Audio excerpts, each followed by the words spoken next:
Good morning, Mayambu Kurumzari. Notice window na Santok Saba News Analysis program yang Pungnamupu Tongso Mangang Sana Taram Nokshari. Nungasigi News Analysis Sigidamo Ikogi Studio da Lengshinun Labiriba, Mingon Panjarbada, Waza Asan Kasar, Social Activist Pu, Sungasigi Studio Sidamatam San Yobira Pidamo, Taram Nokshabul and Tagapu Fondo Seriva. Takachari. Zangasi, Manipur Fong Batongan Tongan Bapause Sing the Fona Riba, Pausing in Maru, Pausing Kankasaraga, Nanizabitanja, Lozagiza. Ahan Basidi Kui DC Thawal Mingona Palabada, A Subasna Lokalakpa, Kongtang Amada private lepta, Test Taruba, Dr. Rama, Sokos notice Takre Haiba, Pauma, headline Toduna, Kogi Isel Express, Sana Laiva, Harolgi Todang, Sanga Express Singba, Tongan for chasing the Fondona delight of a singi Hak Matbearo Haibagumba, Kongtang Amada Local Liba, Sigumba, DC Kongtang Sida, Ozagi Boa from Gratambuza. Ahoy, Masi Hoy Manipurda, Sigumase, Aina Kanbada, Hanba Nati and Kanjako, Yamna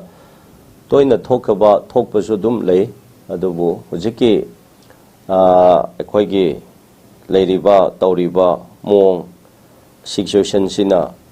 Kaino, Yamna, Aquina Tajaru Daba, Tajaram Daba, Punamak talk Pasudum lady, Aduna, Aquagi, government. Employee Oiriba, Mayamgi, Seba Togen, the department Tongan but the lady Punamakse. Aquina political da Yamna Nainaraga, Amagama Hunadana Chaidana party, Amagama MLA Mantri, the Amada Hainaba, Jati Amagama Hunaba, Mayam Sudum Layaboko, Adubu, Aina, sincerely. Appeal toning badi Hairiba department Kudimak the Toan Bada employee or in a lady wishing Yamna transparency lena sincerity lena Tabatobamatamda Machine so a Chauba Manipurda Akoi Nukshichana Lamina ba Chokat pa me Jatiama Bujatiama the Hantana Yang the ba politicians in the Kayamu Molazo executive body the labor Hairiba doctor engineering Natraga administrative Kaino the lady Mayam Sina Tamoi Singna Tabak Tobi Bataradi, the Seng Lebang Shibu Wakanda Tobi Bataradi, Manipur, she Apabama, a coin of Semba, Semkatpa, Ngangani, Webangangani, Habasi, Tamzaraga, Adomina Tobadegi, Pambagi, Tamakta, government duty the lady ba, Natraga employee, Tauriba, Mayam, se Tolop Charaga, Tabatoribani, Aduna, Pajana, Maram Kaina, Nintina, Yamna, punctuality, Oina, dutiful Oina, I did Tabak Tohoningi, Natadana, I coise. Government gi hairaga dum khara light oina loba light thokpa haiba tare aduga magi private ki oina hena mo yauna changsanba mayam sinasu ngasi manipur da thokpa problem punamak sisu asina machak ama oye haina ai thamjage aduna lawpham thokpa ain gi matungina law gi matungina e gi matungina lawpham thokpa dudi lobudo ai di chumi haina lawje soida ai thamjage DC gi khongthang asi thagat ningai ni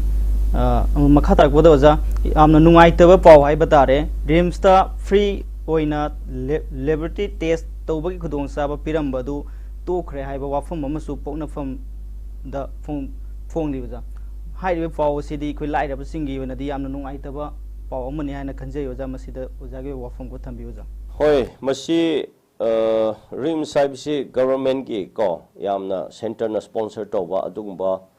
Hospital achauba khoi Manipur gi tamakti notice ki di ama oibani ado hana de gi hojik yamna chaukhale haina khoi mayamna nungai dana madugi asa thamjabani ado kari maram de gi no kari yadaba gi no da khoina manungi de field adu de leibne na khanglu dre adubo mayam da free da service piram laga lep khre to khre hab pause sin nungai ba paw nate si Manipur chaukhat pa kaude aduna yaradi madugi concern authority singna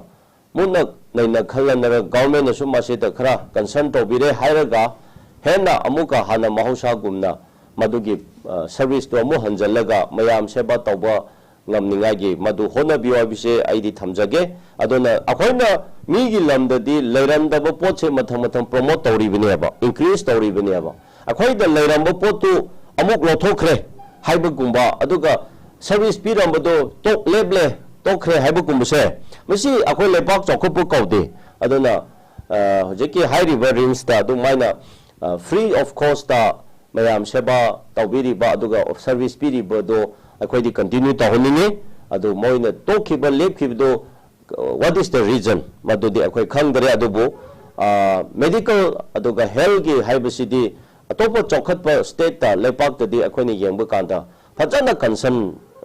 public singda people singda concern tawraga free of cost ayamba tawe aina Hyderabad chaluba kanda Hyderabad gi moi gi health gi facility ko medical gi facility se public singda yamna phajana pi even lairaba leitabi phawba hithang lemna pi bane makhoi adu akhodi adu gi stage su yaudri adu ba mi gi lepak de adumaina laira leitaba mi da hithak phawba da free the government piri ba adumaina tawriba chawkhakraba lebak ni haina haijaramba akhoi manipur se piklaba do laira leitaba na thalaba atop country state gi yengba de akhoi se below poverty line se akhoi ni yame haijariba adumba state amuka service piramba government facility piramba adugi provide tawbiramba mayam do amu lepkhre or natraga tawdre haiba pause tabu kanda akhoi nuaite aduna yaradi concern department na su government na su madu ningthina yengsanbiraga amu hena hanakumna tawraga adudigi hena topa mayam su people sing the ko kind of free of cost health gi medical gi line sidi id adumaina public in the pihaninge yam nuaijay ozana thambiri basi khoi hana piramba khudong saba sing asigi mathakta ahenba pibi bagi mahutta handana hana piramba khudong saba sing lauthokhi basi yamna khudong tiningai ni andi laibak thibani aduna maram morakanda makha taba department ni yengshinbiraga hena khudong saba pibi haiba ozagi wafam thamba thagachari oza makha tarakpada oza miyamna napsagi sing fangdabagi samesha yam kuina huji irang sina maram morakanda mayongna dono lalaba matung sida khoi hujik yamna ngakpa paw amada namduna pukhiba seng thingalau November dagi February phawbagi seng pige haina director na phongdokhiba aduga seng agency gi matam loikhre anoba khandriba phawba department na yelagani haibu wafam sing department dagi director gi site gi phongdokpa leire aduga seng asi khogi MLA amana pukhibani haiba pausing tongan ba pause sing narol gi thodang huelan pau poknafam amadi sangai express na singmada headline oina phongli oja hari wafam sida oja gi wafam khar phongnu pi oja hoi manipur da yamna akhoida heta kariya sera public sing na ngang ba duga akhoi gi problem toina macha thokpa haibase akhoi gi chengse marang kaina phangde yaude khote haiba mayam se akhoi manipur da dimasi gi problem si lei government gi department gi distribution da kari da moi gi su awaba kaya aduga problem kaya dum thenaram gani tawdabu akhoi manipur da aina sum khanbada akhoi section haigadara organization haigadara sanstha haigadara natraga loop haigadara mayam leibasina amana khut thinjan amana dum ngalairaga pressure pi ama tawbagi masigi problem mayam sina akhoi public ki chakhum haibadra go yawpham thokpa yawba ngamdaba matam chana madugi service tawba ngamdaba mayam su akhoi thenaba khara aigi mikna jum ubadi phangi aduna masigi nafsa gi khangde AY gi khangde akhoi gi cheng gi kaino sidi yamna mi oiba amada akhoi gi punsi da maru oiba yamna important oiba adugumba department ama service ama ni haina akhoi lojai aduna masigumba yamna chauraba ngasai health gi khangde sigi ration gi khangde consumer affairs gi food gi haiba matang dadi masidi phajana ningthina transparency leina marang kaina akhoi thaba tahoningi seba tahoningi asina soigraba tarade akhoi loina makta dum kainoda akhoi je karino haisira chokhatpa kaino mani haibu yadriba aduna hoje hairiba matam chana cheng phangde pide haiba mayam se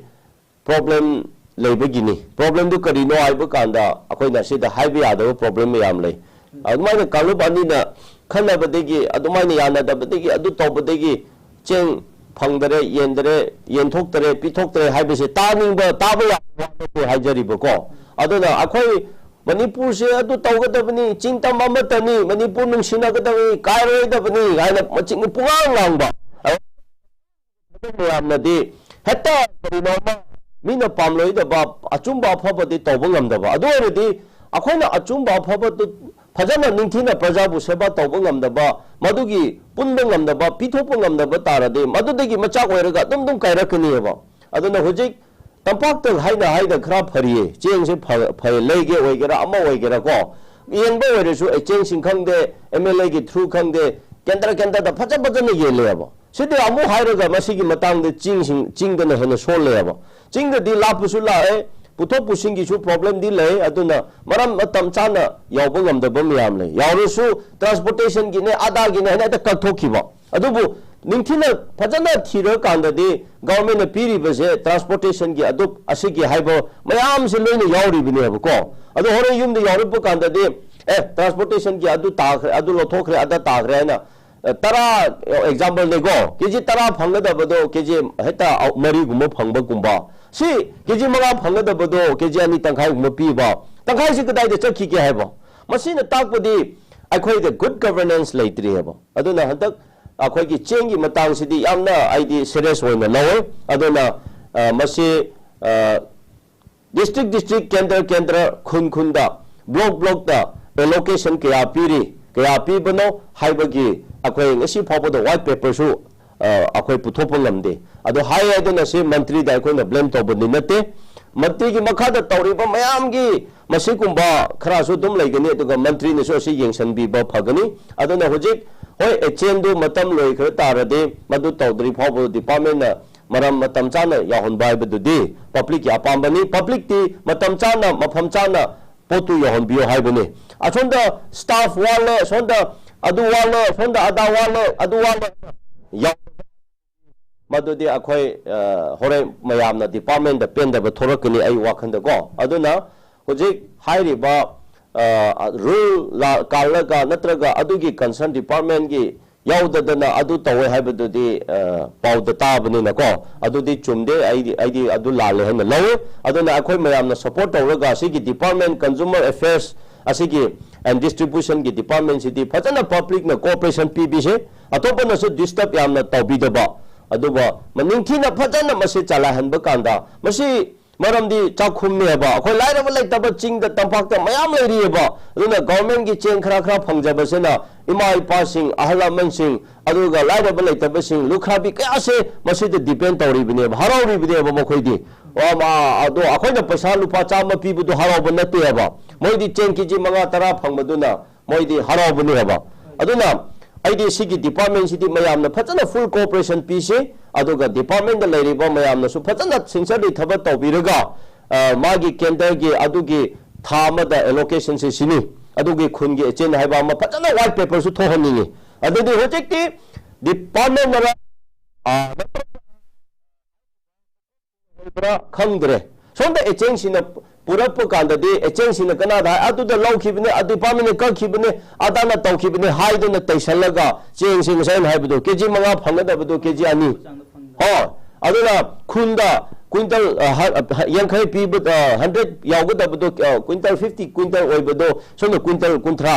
कुन गुम यावेबा गदा चखरे है कांदा अदु आदा department की मंत्री की आदा है हेतंग लांगब मिसु यावरेबा अदु मिदी खंगना चुमनेना अस मणिपुर की महौसा है नको अदुगा मरक तामो डिपार्टमेंट करी अमु हाइगनी अखोय की ऑर्गेनाइजेशन मयाम सेना चपसनब गुमना लेयबको अदुना फजन मदुगी सिस्टमैटिक ओइना सेमलगा मोइना पीगे दु तौगे हरसो चही अमगी ओइना अदा दाइन फजन खाइतोरगा को नहारोन सिंद पीदब यादे हरसो मदु फजना मयेक सिंग अम तौबा नत्रगा असुमाइना डिपार्टमेंट फजना अम सेंथोपा अदो होजिक एचएन सिंगना एमएलए सिंगना डिपार्टमेंट दंगा तैसनगनी अदो डिपार्टमेंट अमु हाइबा कांदा अचुमाइना अखोयगी पब्लिक सिंग दे चमनबा हाइबा तारेनको कंफ्यूजन यामना ले अदुना मसिगी डिपार्टमेंट सिदी यामना मरु ओए अखोय प्रजा पुनमक फजना कोऑपरेशन पीबीसी सपोर्ट तौबीसी अदुगा मसिगी पुथो पुसिंग गाड़ी पुथो पुसि थबत तौबदा मयामनासु आयत अपन मरम चाददन पीबीदबा अदुबु निंथीना थबत तौ हाइबा मयामदुना अखोयना प्रेशर पीबा अदुदा तौदरदे अखोयना लेसन पीबा हाइबा तारेको अदुंबा मा अखोय तौफम मयामना सपोर्ट तौब तरगा तगाय फते हबसे आई थमजगे थगचरियोजा याम नुंगाइजै कोई पब्लिक के लाइरबसिंगी साखथुंग ओइरिबा सिंगी ओइबा हिरम नसिददी तोंगान तोंगान ब लैरिबा लुप सिंग अमदी ऑर्गेनाइजेशन सिंगना कोई अयत अपन पीबगे महुत्ता कोऑपरेशन पीबीरगा डिपार्टमेंट नसु यामना फजना लाइरब सिंगी चाकथुंग ओइरिबा से फंफम थोकपा सांग द सुक्सोइ सोदन फंगन बियु हाइबो वाफम याम फजे वाफम थंबीबगे दमु थागसरी मखा तारकपसिदि ओजा हुजिक लागलिबा एप्रिल 18 कुंतरुक पांथोकदोरीब लोक सभा इलेक्शन मरी लेना रिलीफ कैंप लेना फोंदोरपद अखोब यूम हंजिलू मिकल पांथोपी है वाफम पेंदब इलेक्शन थादब याबी खुदचाब पीरबसु ओरक्लिब मखोगी हिंगलिब पुंसी महिंग असिगा येंगनबदा मखोइद पेंदब वाफम क्या फोंदोक लेरी अदुगा थौबाल लैसांगथेम अमसुंग खेतमन जीपी वार्ड नंबर 1 गी अपुनब मैरा पाइबेसिंगना मिखल सरुक याफम थोकते है वाफम वारेप क्या असिदा नतना तोंगान तोंगान बा ऑर्गेनाइजेशन कयानसु कोई इलेक्शन असि सरुक यारोई हाइबा तोंगान तोंगान वाफम क्या फोंदोक लेरे ओजा हाइदिब वाफम सिंग असिदा ओजागे वाफम मोट फोंदोक ओजा असी यामना मरु ओइबको टॉपिक मैटर है आई लौजे अखोई हजे इलेक्शन नक्सलपनेना अखोइनसु हजे सिदा पोहा हाइनिंगदरे चैसु चैनिंगदरे को हाय कांदा इलेक्शन के मरी लेनाबो कुमनसु लौबा अखोइदि मरी मदुका मरी दि लेनादे अदुबु पब्लिक सिंगना मिकअप थोकपा अमदि चांगे नहन हजे हाइरिबा तौरिबा जो अचुंब मयाम यावे मीना हाइरिबदो करिनो हाइबा अखोइना यामना सीरियस होइना लौबा मधुकी कंसर्न तौबा कंसीडर तौबा अमदि यावे मरमदि नहन मी खराना अखोइ मणिपुर की हुजिक था तरा माथोय सुरबा मयाम गे सिगुंबा अवाब कया खांगदना लाकपा लेबा तंचा सिदा हत्ता इलेक्शन से लाक्सलगा अखोइना इलेक्शन की कैंपेन दा डाइवर्ट तौकिबा हाइबसे अखोइदि खल्लगा को अमरोमदा वांगानिंगदरे ngang गांगदरे हाइसु हाइनिंगदरे अदुना अखोइदि लेबाकना प्रजाना हेन मरु ओय हाइबगी थमोइद वाखंद मतम पुमदा दुम लेपचरी तौजरी अदुगिने अखोइना अखोइसु तौबो याय यावबो याय थोकबो याय नको अदुबु येंगबा कांदा अखोइसे हंदक मणिपुर गिदि टाइमिंग से इजा चादबो अदुना आइदि अखोइगी ngang थोकखिबा हाइबसे ngakpo फै अदुना मसे आई जाति सु पनिंगदरे मणिपुर द करंब जाति से ख्वाइदिगी स्टेबल ओइदबनो इंटीग्रिटी लेतबनो हाइबसे अखोइ मसा मसाना खनसेबको इंटीग्रिटी ति पुलाव लावबा अदुबु इंटीग्रिटी की थबक्ति तौदेबो अदुना मसी मणिपुर द करंब जाति न मेजॉरिटी नो हाइबसे सुको अदुना नहंदी अखोइ इरांग से लेद्रि फौबा इलेक्शन तौबो यारो इलेक्शन सिदा कैनो ओइना माइ ओनसनबा यारो हाइबसे सीएसओ खराना लौखी मी आई खराना सु लौखिबो अदो होजिक इलेक्शन दुम लापदा नॉमिनेशन तौबो कांददे पुनमक तो मु खोंसु तादरे दम मांगखेबो को हाइ इलेक्शन दु तौगनो हाइब नतबो मसिगी तंजासिदा मणिपुर की प्रजाना मणिपुर की लीडरसिंगना सेंट्रल गवर्नमेंट का यानबामा मसिगी बार्गेनिंग तौ असिगी पोजीशन असिगी तंजासिदा प्रेशर पीरगा खुदोंग चाबा मा लौगदबने सेंटर ना अखोइ प्रजा असिदा पार्टी की वानते को बीजेपी की अदो दाव लेते आइना हाइरिसि मया आई मणिपुर मचा मा होइना हाइबने को मणिपुरी मचा अखोइ मयाम सिबु सेंटर ना नमथ तौदना हाइब तारे नत्रगा अखोइदा यामना हंधन लौबगी मोंग तौरगा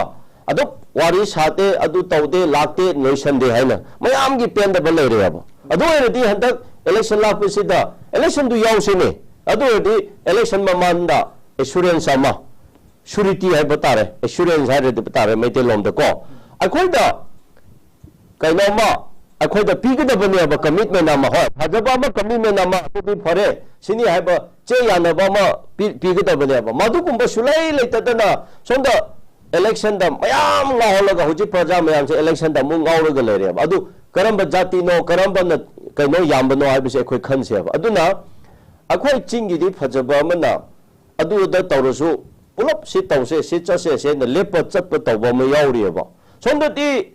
एरिया की डिस्ट्रिक्ट की लेकाई वाखन से तोगाले अदुना अखोइसु खंगफम थोक्तरे को हाइफमसु थोक्तरे हाइरगा मोय ताथिगनि अदुबु अखोइगी स्टैंडर्ड से यामना नेमना चले अदुना पॉलिटिक्स से करिनो आइबसु खंगदे दो पॉलिटिक्स की वादी पुंगांग गाय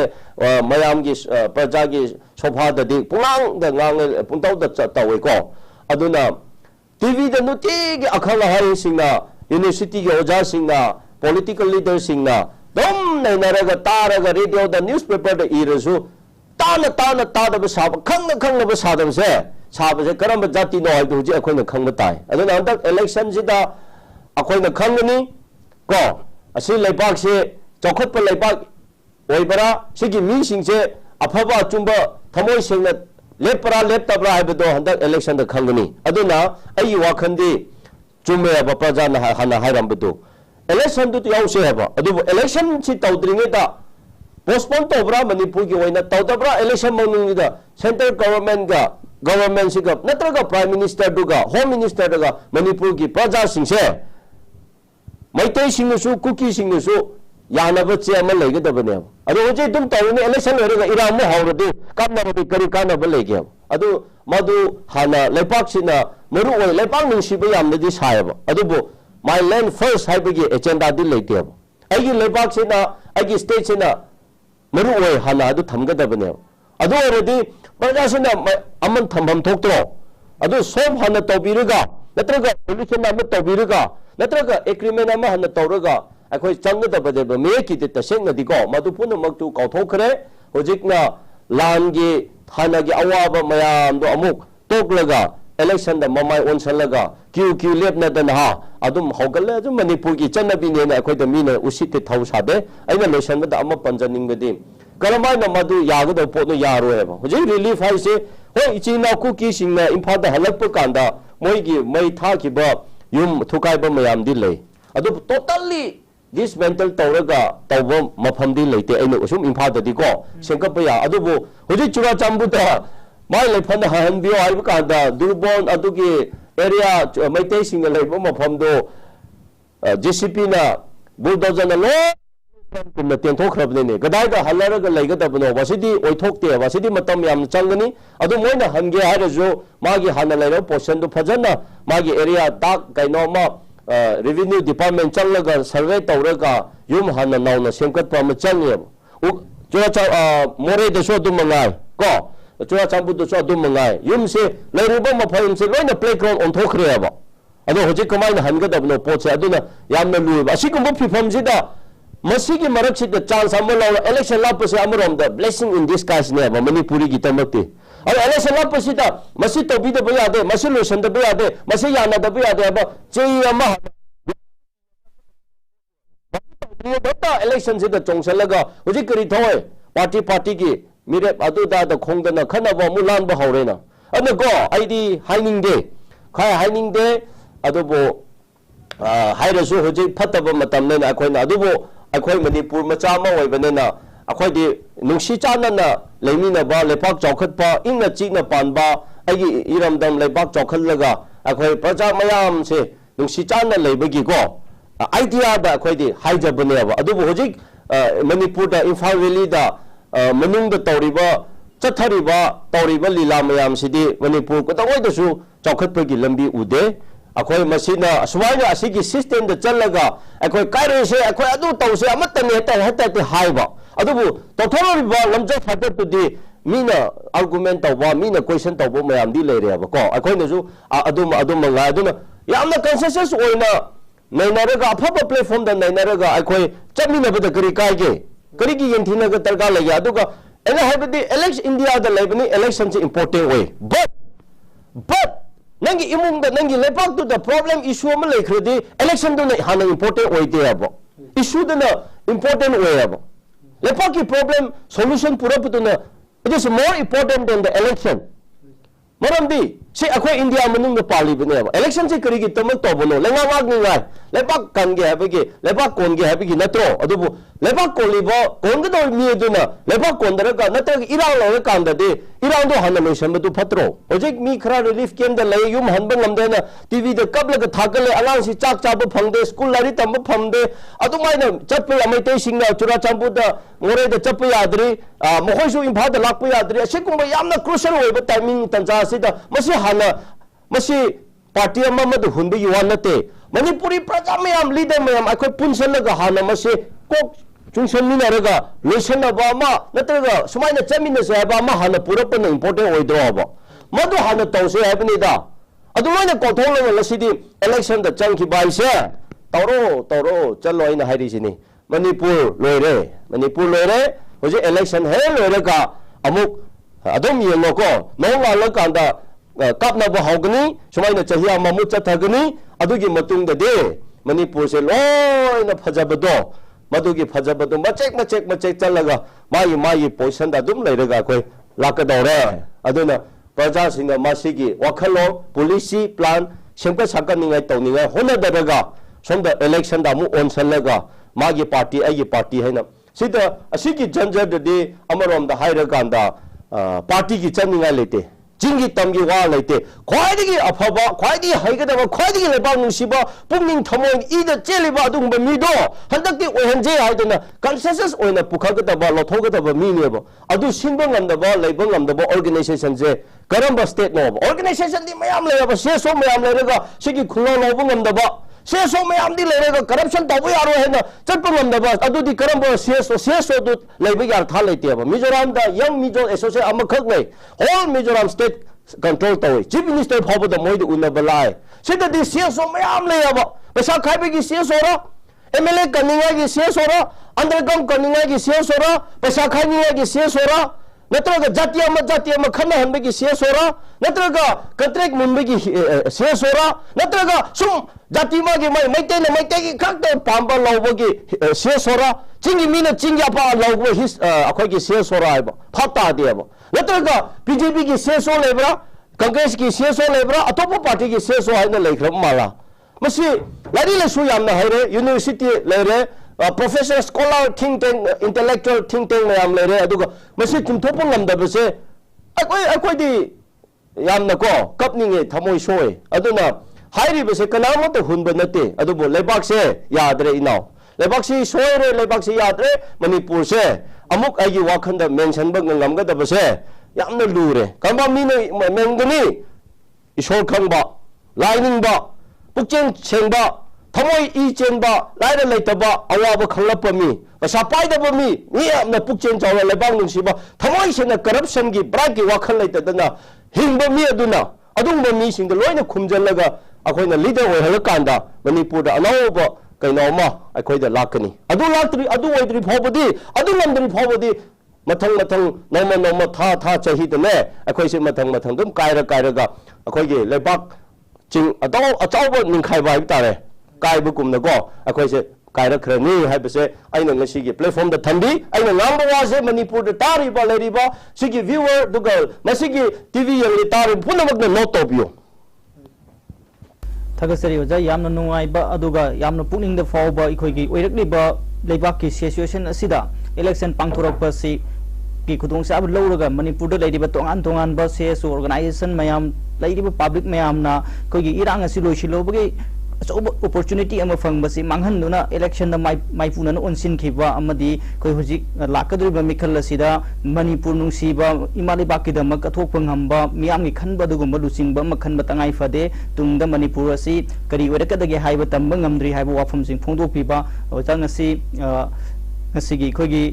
न्यूज़ एनालिसिस असि दमक सिलम मतम के काइथोकपिदना मतम साना लेंगबिरक्तुना ngasiगी न्यूज़ एनालिसिस प्रोग्राम असी बुम पुंग फाना सरु याबिबगदमक ओजाबुसु अमुकन थागसरी थैंक यू